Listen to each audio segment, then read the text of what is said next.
आने वाले समय में तेल और गैस की खोज और उत्पादन महंगा हो जाएगा। इसकी वजह से ये है जीएसटी की वजह। जीएसटी काउंसिल ने इस सेवाओं पर कर को 12% से बढ़ाकर 18% करने का फैसला लिया है। नई दरें 22 सितंबर से लागू होंगी। हालांकि इसमें इनपुट टैक्स क्रेडिट आईटीसी का लाभ मिल सकेगा। रेटिंग एजेंसी इक्रा के सीनियर वाइस प्रेसिडेंट प्रशांत विशिष्ट का कहना है कि जीएसटी में ये बढ़ोतरी कच्चे तेल और प्राकृतिक गैस के उत्पादन की लागत में वृद्धि का कारण बनेगी।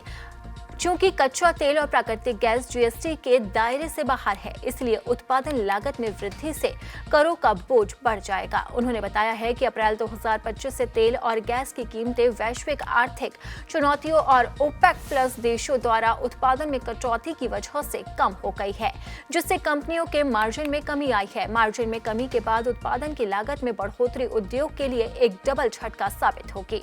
विमान यात्रियों को प्रीमियम, बिजनेस और फर्स्ट क्लास टिकट के लिए थोड़ा ज्यादा पैसा खर्च करना होगा, क्योंकि इन श्रेणियों में उच्च जीएसटी दरें लागू होंगी। गैर इकोनॉमी श्रेणी के टिकटों पर जीएसटी की दर वर्तमान 12% से बढ़ाकर 18% कर दी गई है। इनपुट टैक्स क्रेडिट समेत ये दर 22 सितंबर से प्रभावी होगी। सरकार ने साफ तौर पर कह दिया है कि अगर यात्रा इकोनॉमिक क्लास से की जाती है तो जीएसटी की दर 5% होगी, अन्यथा जीएसटी की दर 18% होगी। इकोनॉमी क्लास के टिकट पर 5% जीएसटी में कोई बदलाव नहीं किया गया है। बढ़ते हवाई यातायात और बेहतर उड़ान की चाहत रखने वाले यात्रियों के बीच एयरलाइन ने भी अपनी प्रीमियम सेवाओं का विस्तार करने पर विचार किया जा रहा है। हाल ही के वर्षों में प्रीमियम इकोनॉमी क्लास सीटों की मांग भी अच्छी खासी रही है।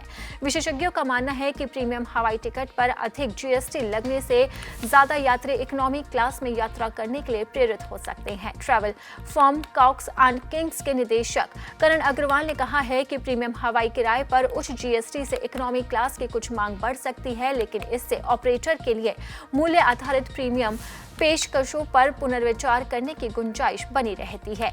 यानी कि साफ है कि सरकार के फैसले पर लोगों पर बोझ बढ़ना तय है। यहां तक कि एलपीजी गैस सिलेंडर के दामों में भी इजाफा हो सकता है।